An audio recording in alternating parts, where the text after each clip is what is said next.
Sri Mulyani adalah sosok yang paling berjasa di dalam menyelamatkan uang negara yang dikelola dengan sangat luar biasa. Strateginya di dalam menjemput bola dan melakukan penabuhan genderang perang terbuka kepada keluarga cendana sangat kita apresiasi. Setelah Sri Mulyani memenangkan gugatan pemblokiran uang 1,2 triliun yang dimiliki oleh Timor yang dikelola oleh Tommy Soeharto, saat ini sering pula juga ia menabuh perang yang lebih keras lagi kepada Bambang Trihatmojo. Pencekalan Bambang Trihatmojo ke luar negeri membuat Sri Mulyani namanya semakin mentereng dan sangat moncer. Ibu Sri Mulyani melarang Bambang Trihatmojo ke luar negeri karena terkait hutang yang dimiliki oleh Bambang kepada negara sejak tahun 1997 bapaknya berkuasa itu. Bambang Trihatmojo, putra mantan Presiden Soeharto, siapa yang tidak kenal dia? Nama besar, tapi ternyata dengan utang besar kepada negara. Kewajibannya untuk melunasi utang ini sudah berlarut-larut sejak 23 tahun lalu, dan tak banyak yang tahu soal ini. Lantaran sejak kejatuhan bapaknya di tahun 1998, tak ada yang berani mengutak-atik soal itu. Baru dalam pemerintahan Presiden Joko Widodo, lewat Menteri Keuangannya, di Iron Lady Sri Mulyani Indrawati inilah kasus itu mencuat. Singkat cerita, belum lama ini Bambang Tri dicekal untuk melancong ke luar negeri atas permintaan Menteri Keuangan. Namun Bambang melawan dan mem-PT-UN-kan kasusnya. Soal utang Bambang Tri yang sudah terkatung-katung hampir seperempat abad ini mesti dilunasi kembali kepada negara, dan mesti dipastikan juga plus denda dan bunganya. Berapa tuh? Belum jelas. Itu kan uang rakyat, jadi ya mesti transparan juga penagihannya. Lagi pula prosesnya juga mesti dikawal ketat, tidak boleh lolos. Masyarakat sipil dan para pegiat anti korupsi mesti urun rembuk. Apalagi parlemen tak boleh bungkam dan pura-pura budek.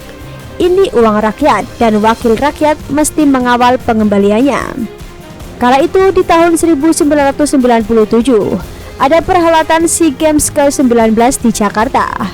Konsorsium yang dipimpin oleh Bambang Tri dapat tugas untuk mengelola penyelenggaraannya. Untuk itu, ia dapat hak monopoli untuk promosi, penyiaran, sampai soal pengadaan segala sesuatu yang diperlukan, termasuk mengimpor mobil atau kendaraan yang nanti setelah perhelatan selesai boleh dijual lagi. Dan kabarnya hasil penjualan mobil atau kendaraan ini pun sudah tidak jelas rimbanya. Belum lagi hak untuk penyiaran dan promosi macam-macam. Juga dibangunlah Hotel Mulia yang saat itu izinnya untuk 16 lantai, tapi kenyataannya menjulang terus sampai 40 lantai. Sempat ada kekisruhan soal lisensi ini.